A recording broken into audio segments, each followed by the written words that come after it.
घुटनों के बाहर आ जाओ सब जन, अपनी बाइबल को उठाओ, बोलो इस वचन से मैं प्यार करता हूं, ये मेरे शुद्ध रहने का आधार है, मेरे चंगे रहने का आधार है।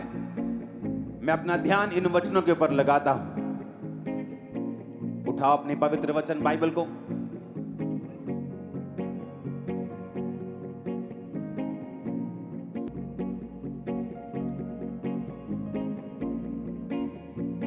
प्रभु यीशु मसीह के सामर्थी नाम में हम मांगते हैं। एक बार ऊंची आवाज में हालेलुया बोलो, जोर से हालेलुया बोलो, जोर से।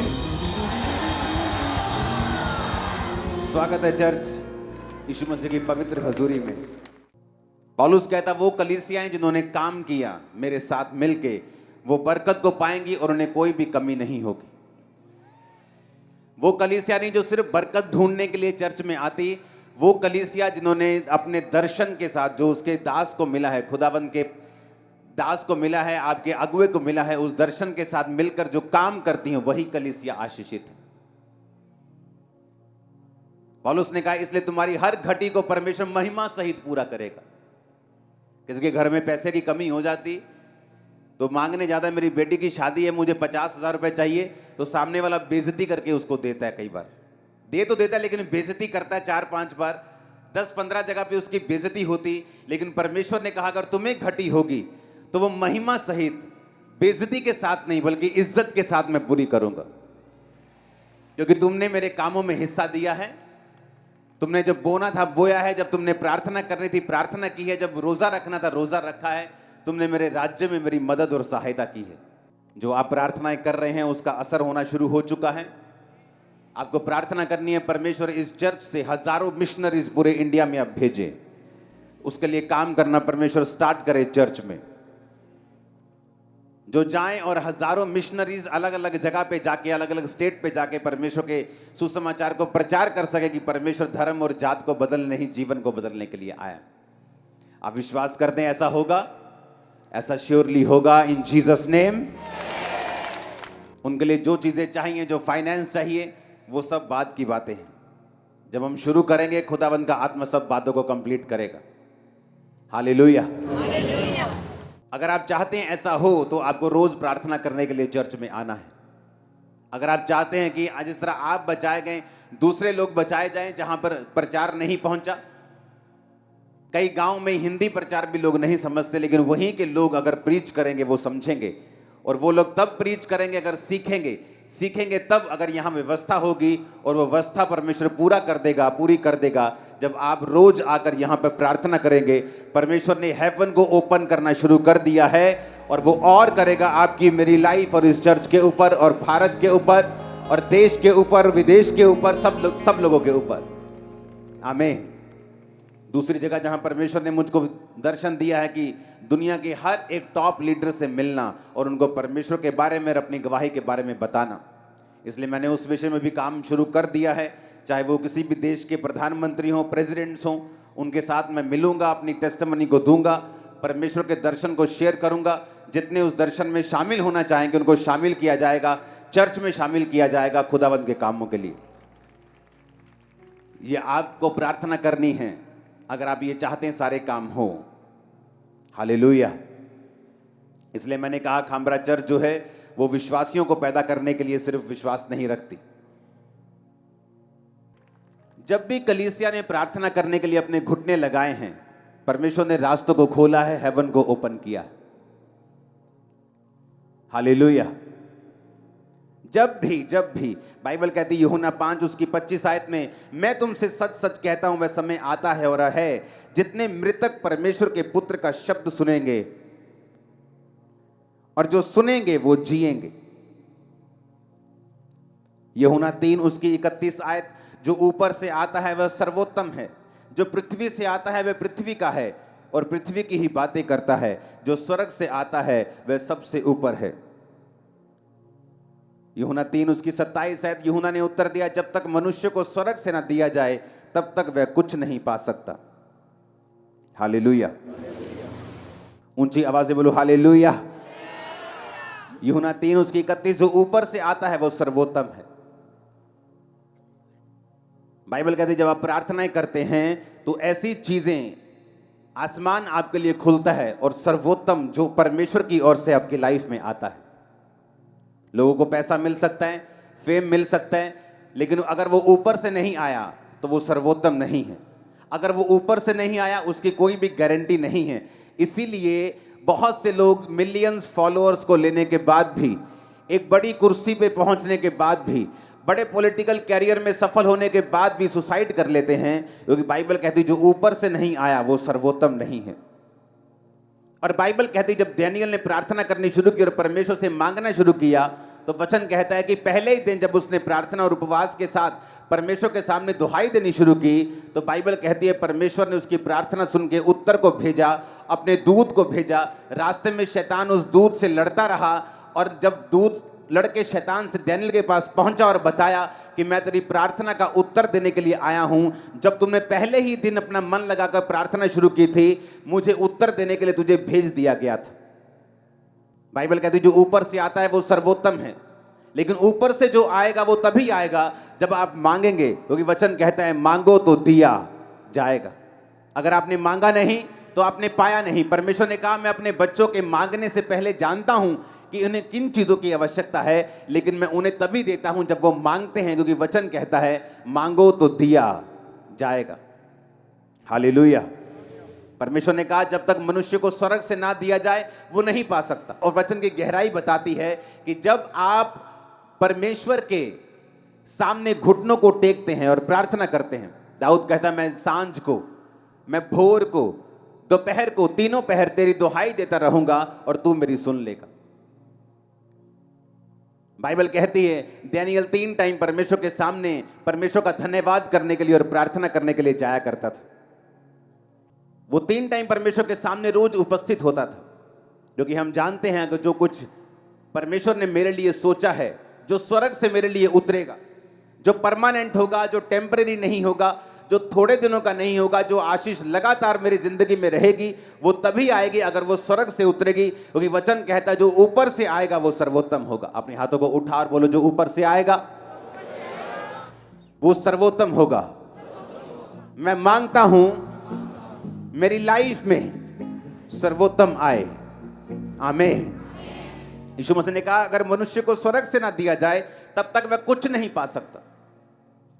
संसार की ब्लेसिंग लोगों की आती चली जाती, आज वो अर्श पे हैं, कल वो फर्श पे हैं, लेकिन परमेश्वर ने कहा अगर तुम्हें स्वर्ग से दिया जाएगा तो वो आशीष परमानेंट होगी, वंशों तक चलेगी, वो सर्वोत्तम होगी। आमीन। अगर हम पुराने नियम में देखें, जब परमेश्वर ने मूसा को कहा था कि तू इस तरह का तंबू मेरे लिए बनाना, और उस तंबू में अगर हम देखते हैं 4 नंबर फोटो के ऊपर, तो उस तंबू में बाइबल कहती है कि जब पवित्र स्थान में जाते थे तो एक लैंप होता था जो 7 दीवटें होती थी, जो पवित्र आत्मा की निशानी है। उसके सामने बिल्कुल अगर आप देखेंगे तो मेज में रोटियां पड़ी हुई होती थी। बाइबल कहती है जो लैंप है, जो पवित्र आत्मा की निशानी है, रोमियो 8 उसकी 26 और 27 में लिखा, इसी रीति से आत्मा भी हमारी दुर्बलता में सहायता करता है, क्योंकि हम नहीं जानते प्रार्थना किस रीति से करनी चाहिए, परंतु आत्मा आप ही ऐसी आहें भरकर जो बयान से बाहर है हमारे लिए विनती करता है। और मनों का जांचने वाला जानता है कि आत्मा की मनसा क्या है, क्योंकि वह पवित्र लोगों के लिए परमेश्वर की इच्छा के अनुसार विनती करता है। बाइबल कहती है कि वो आत्मा हमारी दुर्बलता में सहायता करता है, क्योंकि हम नहीं जानते प्रार्थना किस रीति से करनी चाहिए। पवित्र स्थान में जब मूसा को परमेश्वर ने दिखाया कि एक लैंप रखना, एक ही टुकड़े से उसे बनाना और 7 दीवटे बनाना, जिसका मतलब है पवित्र आत्मा की प्रेजेंस। एक विश्वासी जब पवित्र आत्मा में होकर प्रार्थना करता है, बाइबल कहती है वो नहीं जानता प्रार्थना किस रीति से करनी चाहिए। इस तरह लोग बोलते हैं मैं प्रार्थना में क्या बोलूंगा, मुझे प्रार्थना करनी नहीं आती। लेकिन बाइबल कहती है जब पवित्र आत्मा आप ग्रहण करते हैं, जो कि आपको पापों की क्षमा के साथ प्राप्त होता है, आप खुदावन से पापों की क्षमा को मांगते हैं, यीशु के लहू को मांगते हैं, आप पाप छोड़ते हैं, अपने जीवन में एक ही परमेश्वर यीशु मसीह को ग्रहण करते हैं, उसके पीछे चलना शुरू करते हैं, उसके वचन को मानना शुरू करते हैं। बाइबल कहती है पवित्र आत्मा आपके अंदर आता है, परमेश्वर आपको पवित्र आत्मा से भरता है, और जब पवित्र आत्मा से वो आपको भरता है तो बाइबल कहती है जब आप प्रार्थना करना नहीं जानते, क्योंकि मनुष्य जब भी प्रार्थना करेगा बक बक के अलावा कुछ नहीं करेगा। क्योंकि बाइबल कहती है, परमेश्वर ने कहा अन्य जातियों की तरह प्रार्थना में बक बक मत करो, क्योंकि उन्हें लगता है कि जब वो बहुत बोलेंगे, अलग अलग तरह से बोलेंगे तो उनकी सुनी जाएगी। परमेश्वर ने कहा अन्य जातियों की तरह प्रार्थना में बक बक ना करो, पर पवित्र आत्मा जब तुम्हारे अंदर होगा वो तुम्हें प्रार्थना करने को सिखाएगा। हालेलुया। क्योंकि तुम नहीं जानते प्रार्थना किस रीति से करनी चाहिए। आप नहीं जानते आप 365 दिनों के लिए क्यों इकट्ठा हुए। मैं भी नहीं जानता पूरी रीति के साथ, लेकिन मैं जानता हूं ये परमेश्वर ने कहा है, और जैसे ही आप इकट्ठा होना शुरू हुए हैं परमेश्वर ने काम करना शुरू किया है।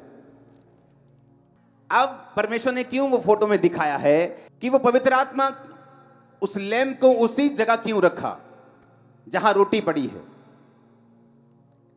ये विश्वासियों के लिए एक मैसेज है।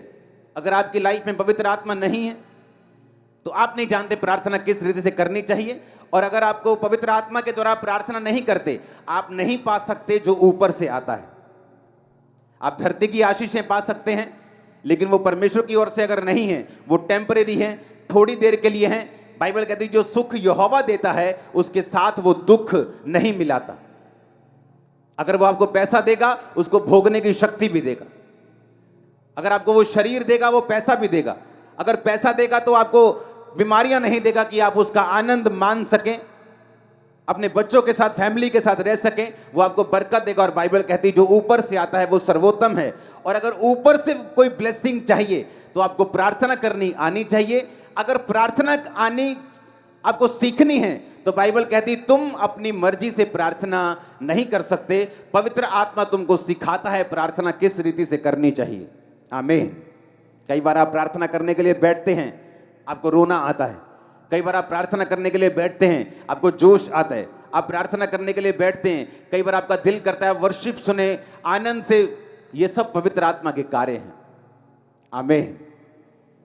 पवित्र आत्मा आपकी लाइफ में करता क्या है? यीशु मसीह ने कहा जब शैतान ने उसे परखा, मत्ती 4 उसकी 3-4, परखने वाले ने जब पास आकर यीशु से कहा यदि तू परमेश्वर का बेटा है तो कह दे ये पत्थर रोटियां बन जाएं। यीशु ने कहा लिखा है मनुष्य केवल रोटी से नहीं परंतु हर एक वचन से जो परमेश्वर के मुंह से निकलता है जीवित रहेगा। परमेश्वर ने कहा हर एक वचन जो परमेश्वर के मुंह से निकलता है वो जीवित रहेगा।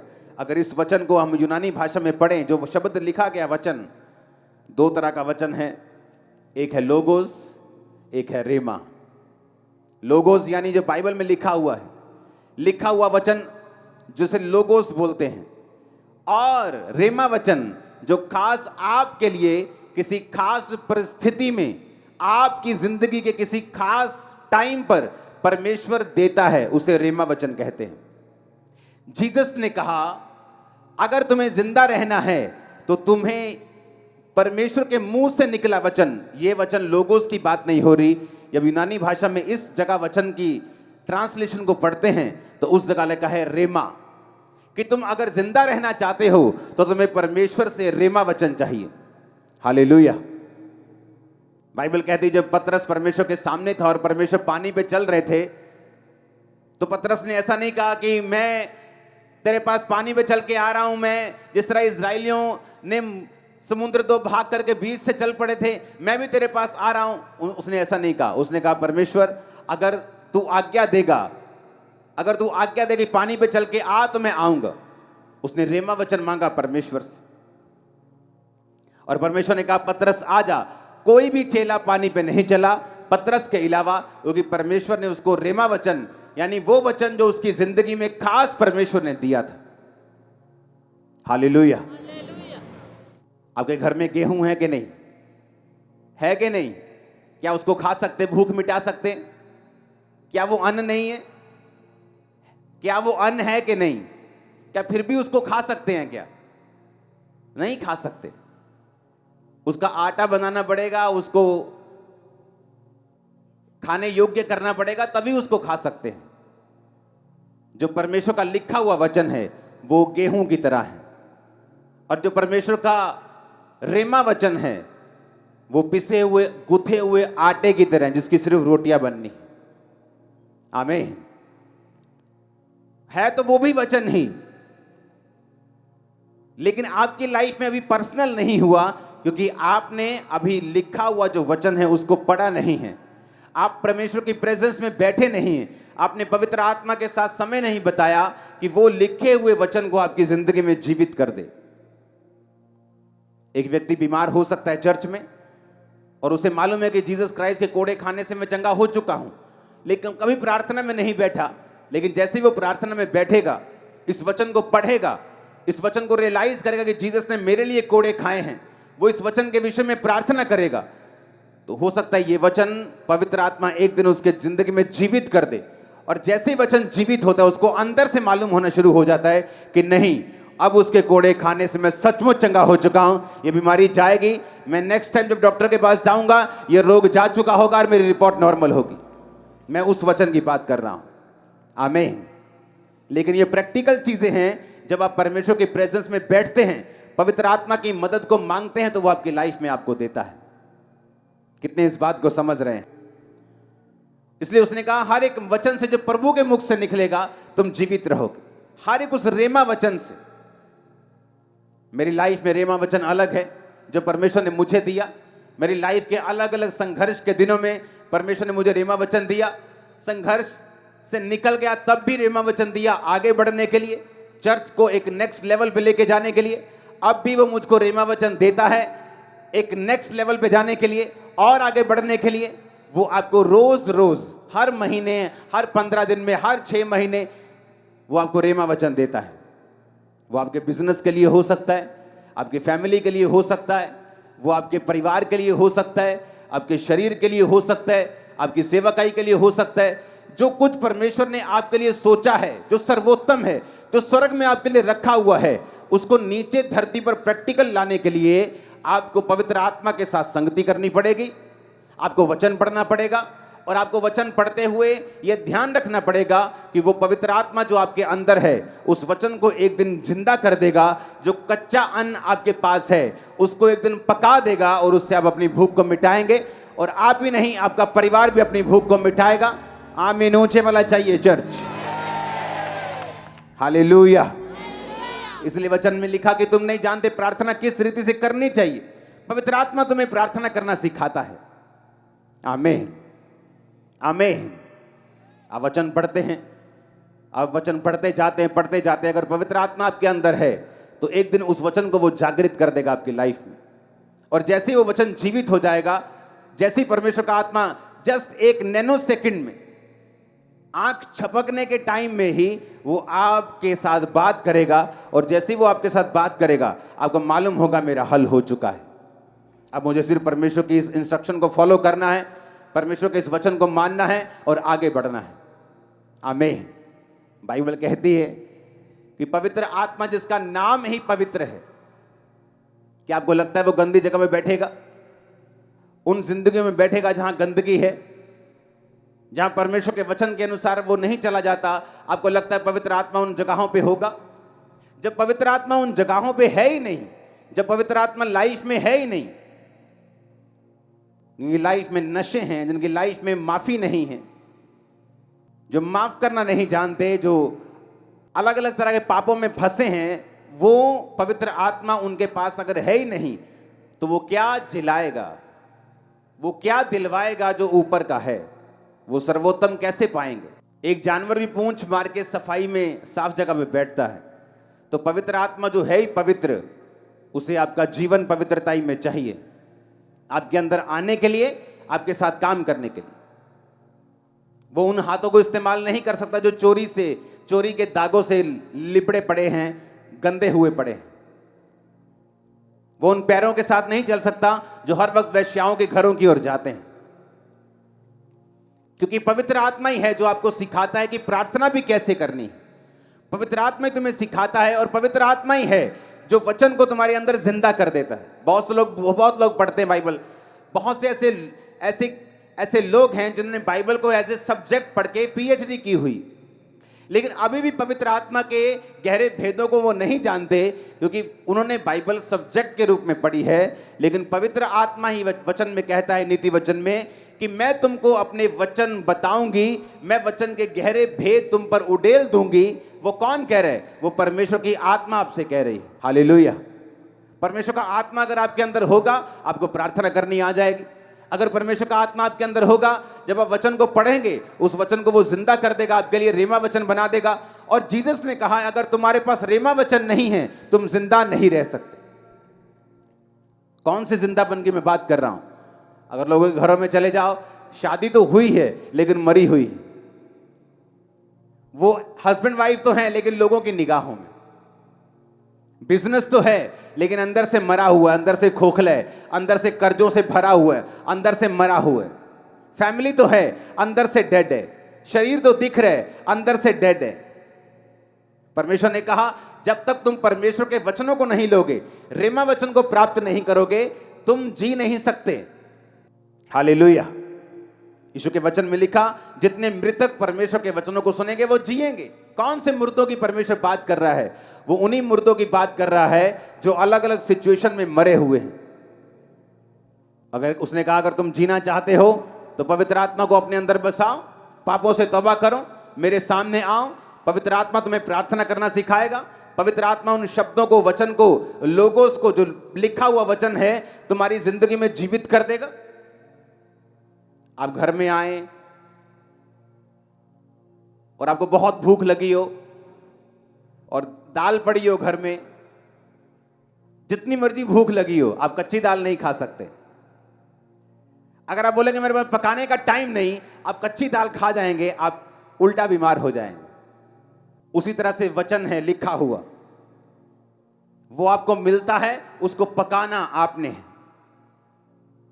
पकाने के लिए आपको तरीका चाहिए, पकाने के लिए आपको मेहनत चाहिए, पकाने के लिए आपको थोड़ा पेशेंस चाहिए, थोड़ा सा इंतजार चाहिए, थोड़ी सी टेक्निक चाहिए। और उसी तरह से पवित्र आत्मा आपकी लाइफ में करता है। आप वचन को पढ़ते हैं, आप कच्चा राशन ले जाते हैं घरों में, लेकिन जिस दिन आप पवित्र आत्मा की सहायता से उस वचन को पढ़ के उसको पर्सनल कर लेते हैं और वो वचन जिंदा हो जाता है, वो पक जाता है और आप उसे खाकर अपनी भूख मिटाते हैं। कितने मेरी बातों को समझ रहे हैं? इसलिए बहुत लोगों के घर में कच्चा राशन तो है लेकिन वो उसे पका नहीं सकते क्योंकि पवित्र आत्मा उनके पास नहीं। इसलिए परमेश्वर होने के बावजूद भी, बाइबल उनके घरों में होने के बावजूद भी वो भूखे हैं। क्रिश्चियन होने के बावजूद वो भूखे हैं और प्यासे हैं और मरे हुए हैं, क्योंकि कच्चे राशन से आप अपने पेट को नहीं भर सकते। आप जितना भी कोशिश कर लें, आप उसे नहीं खा सकते। आपको उसे पकाना ही पड़ेगा अगर आपको भूख मिटानी है तो। हालेलुया। उसी तरह से पवित्र आत्मा जब आप प्रार्थना में बैठते हैं, वो प्रेयर करना सिखाता है। बाइबल कहती है वो आहें मारकर ऐसी प्रार्थनाएं करता है जो वर्णन से बाहर हैं। और बाइबल कहती है वो उस वचन को जिंदा करता है जो वचन आप पढ़ते हैं, क्योंकि परमेश्वर ने कहा इंसान अकेली रोटी से जिंदा नहीं रहेगा। इसीलिए जब आप परमेश्वर के उस भवन को देखते हैं, मूसा के उस तंबू को देखते हैं, तो आप उसके अंदर रोटियों को पड़ा हुआ भी देखते हैं। पवित्र आत्मा के सामने वो रोटियां पड़ी हैं, मेज के ऊपर रोटियां पड़ी हैं। रोटी का मतलब परमेश्वर ने कहा मेरे रोज की रोटी मुझे रोज दे। किस रोटी की वो बात कर रहा है? वो उस रोटी की बात नहीं कर रहा है जो आप समझ रहे हैं। अगर उसने आपको पैदा किया है तो ये रोटी, पानी, कपड़ा, परमेश्वर ने कहा ये ऐसी तुम्हारे पास आ जाएगा, जस्ट मेरे धर्म और राज्य की खोज करो। अगर वो कौवों को, अगर वो चिड़ियों को खिलाना जानता है तो पिता तुम्हें भी खिलाएगा। अगर वो फूलों को सुलेमान से भी अच्छे कपड़े पहनाना जानता है, हम बोलते वाओ कितना ब्यूटीफुल फ्लावर है, एक कितना सुंदर फ्लावर है। परमेश्वर ने कहा अगर वो फूलों को ऐसे कपड़े पहनाता है जो कल सूख जाएंगे, सुलेमान भी ऐसे कपड़े नहीं पहन सकता था, तो वो तुम्हें क्यों करना पहनाएगा? पर अगर तुम उसके धर्म और राज्य की खोज करो तो सब वस्तु तुम्हें मिल जाएंगी। तो परमेश्वर क्यों यहां रोटी की बात कर रहा है? और परमेश्वर यीशु मसीह ने भी कहा कि तुम प्रार्थना किया करो कि मेरे रोज की रोटी मुझे रोज दे। वो किस रोटी की बात कर रहे हैं?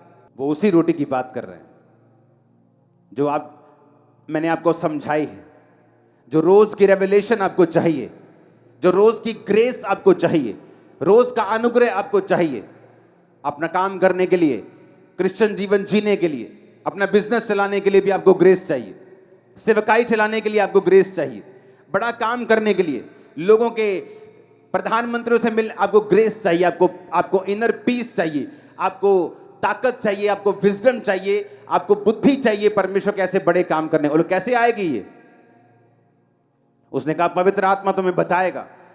तुम सोच के मत जाना तुम क्या बोलोगे, पवित्र आत्मा तुम्हें बता दिया करेगा तुम्हें क्या बोलना है। हालेलुया। इसलिए रोटियां पड़ी हैं वहां पे, परमेश्वर ने कहा मेरे रोज की रोटी मुझे रोज दे, ताकि तुम रोज परमेश्वर की प्रेजेंस में बैठो, रोज रेमा वचन लो, रोज परमेश्वर के वचन को पर्सनलाइज करो, उसे अपना बनाओ, इंडिविजुअली उसे मानो, अपनी लाइफ के लिए उसे कबूल करो।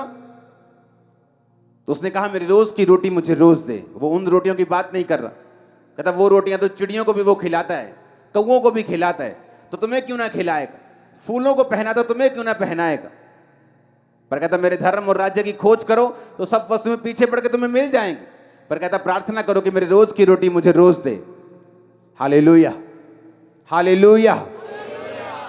आसमान से मन्ना इजराइलियों के लिए बरसता था, रोज सुबह जाते थे, इकट्ठा करते थे, शाम तक खाते थे। अगर शाम का बचाते थे तो सड़ जाता था। परमेश्वर ने कहा रोज इकट्ठा करना मन्ना, मैं तुम्हें 2 दिन के लिए नहीं दूंगा, सिवाय शनिवार के तुम 2 दिन के लिए इकट्ठा करोगे, सब्त के दिन के लिए इकट्ठा करोगे, लेकिन रोज रोज तुम एक दिन के लिए ही इकट्ठा करोगे। तुम्हें रोज बैठना है। एक बार प्रार्थना में 2 घंटे बैठ गए, अब 2 दिन जरूरत नहीं, कहता ऐसा नहीं चलेगा। रोज का मन्ना लेना है, रोज प्रेयर करनी है, रोज खुदाबंद की प्रेजेंस में बैठना है, रोज अपना क्रूस उठाना है, रोज पाप से बच के रहना है। रोज प्रतिदिन जो मेरा क्रूस उठाएगा, बाइबल कहती है मेरा चेला होगा। हालेलुया। रोज रोज रोज खुदावंत की प्रेजेंस में बैठना है, पवित्र आत्मा को इनवाइट करना है, क्योंकि आपको बुद्धि चाहिए, आपको ग्रेस चाहिए इस लाइफ में आगे बढ़ने के लिए, अटैक से बचने के लिए, शैतान से बचने के लिए, आगे बढ़ने के लिए, परमेश्वर की आवाज को सुनने के लिए, उसकी योजना को पूरा करने के लिए, ग्लोरियस लाइफ जीने के लिए, घटी से ऊपर जीने के लिए, महिमा में जीवन जीने के लिए। जोर से तारीफ करो खुदावंत की, वो आपकी लाइफ में काम कर रहा है चर्च। आमीन, आमीन। कितने समझ रहे हैं इन बातों को? जब आप प्रेयर करते हैं हेवन ओपन होता है आपके लिए। पवित्र आत्मा की तरह प्रार्थना करते हैं, वो आपको बताता है आपको क्या करना है, आपको गाइड करता है। एक स्टूडेंट को वो गाइड करता है किस जगह जाना है, कौन से कॉलेज में जाना है, कौन सी पढ़ाई करनी है। एक बिजनेसमैन को वो गाइड करता है किस तरह से कामों को करना है। एक पास्टर को गाइड करता है किस तरह आगे बढ़ना है। अपने पड़ोसी को बोलो जो ऊपर से आता है, यूहन्ना 3 उसकी 31 आयत, वो सर्वोत्तम है। जो पृथ्वी से आता है वो पृथ्वी का है, पृथ्वी की ही बातें कहता है। हालेलुया। मोटिवेशनल स्पीकर पृथ्वी के हैं, पृथ्वी की बातों को बोलते हैं। एक चीज में आपको सक्सेसफुल कर सकते हैं, लेकिन दूसरी चीज में लोग धक्का खा जाते हैं। पैसे में अमीर हो जाते हैं, परिवार में गरीब हो जाते हैं, सेहत में गरीब हो जाते हैं। लेकिन जीसस ने कहा जो ऊपर से आएगा वो सर्वोत्तम होगा, सब दिशाओं में तुम्हें ब्लेस करेगा। सर्वोत्तम आशीषें आपकी लाइफ में एंटर करें। आमीन। ऊंचा ये बरकत आपकी है। मैंने कहा सर्वोत्तम ब्लेसिंग्स आपकी लाइफ में एंटर करें। आमीन। ऊंचा ये बरकत आपकी है। चर्च अपने हाथों को उठाओ। Thank you Jesus. ऊंची आवाज में बोलो थैंक यू जीसस। ऊंची आवाज में बोलो थैंक यू जीसस। आमीन, आमीन। आप तैयार हैं रोज खुदावंद की प्रेजेंस में बैठने के लिए, पवित्र आत्मा के द्वारा प्रार्थना करने के लिए, रेमा वचन लेने के लिए, साफ जीवन जीने के लिए? उसके बिना कोई इलाज नहीं है। आमीन। हमारे YouTube चैनल को सब्सक्राइब करें ताकि आप परमेश्वर के गहरे वेदों को जान सकें कि कैसे आप परमेश्वर में बढ़ सकते हैं, कैसे आप दुष्ट आत्माओं से, नशों से, बीमारियों से और वंशों के श्रापों से आजाद हो सकते हैं।